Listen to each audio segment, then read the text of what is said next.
So it was toward the end of the press conference, Dominique Alexander, the guy that was heading the Karmelo Anthony team press conference today, started holding up tweets that he had printed out from social media, and he targeted one influencer in particular, journalist probably is a better word for it, Sarah. I'm going to show something up of a post. You come for me, I come for you. Sarah Fields. Never heard of this woman. This is the kind of despicable things that led to the father being here. Political operatives motivating this family with hate.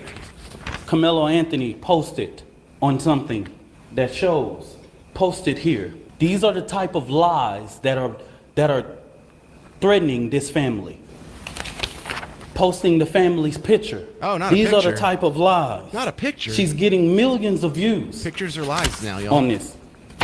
Sarah. She's even came after me. I asked, because these racist bigots tried to prevent us from standing up for our baby, our boy. Yeah, enough of that. And the racist bigot herself is now on the James Show. Sarah Fields, how's it feel to be part of the press conference today? That, to be honest with you, that was pretty wild. My jaw dropped and I had to gather myself. I was not expecting that at all today.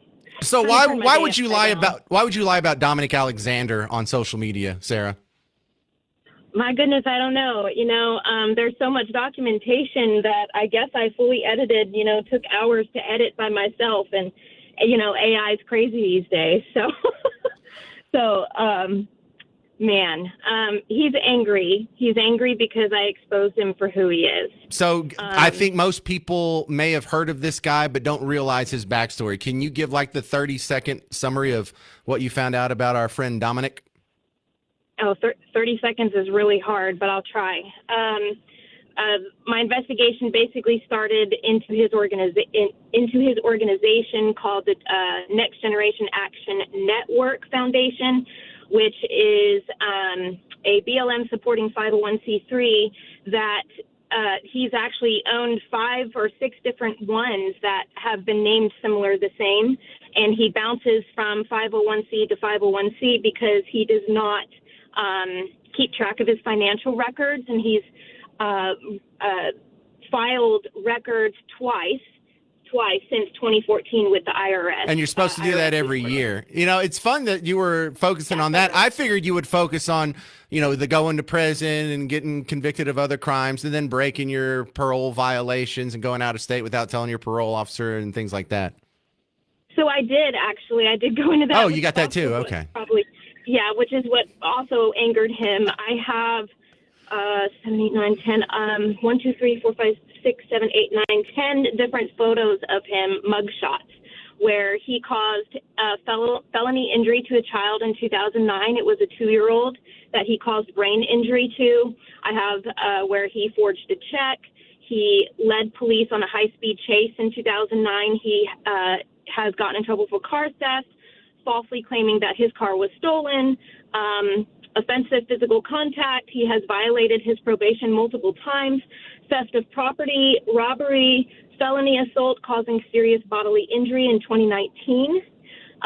Another misdemeanor assault in 2019, violence against family. I actually looked into that further, and it turns out that he actually attempted to strangle his girlfriend.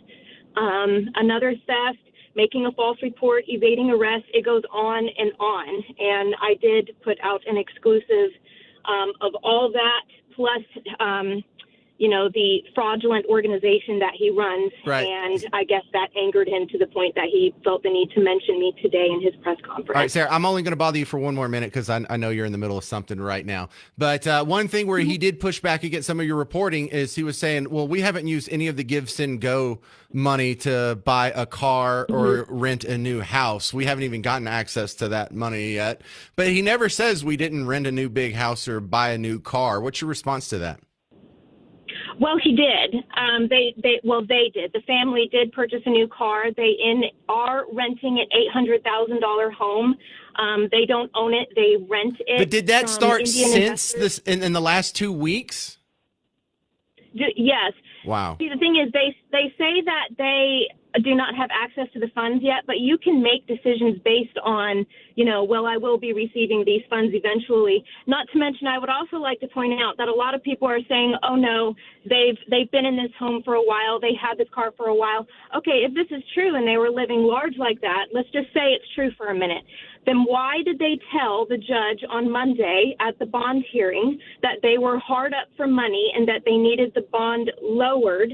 And then, because they said they were so hard up for money and they were hurting so bad, they didn't even cover the bond amount. A bondsman is actually who volunteered his own money to cover the bond.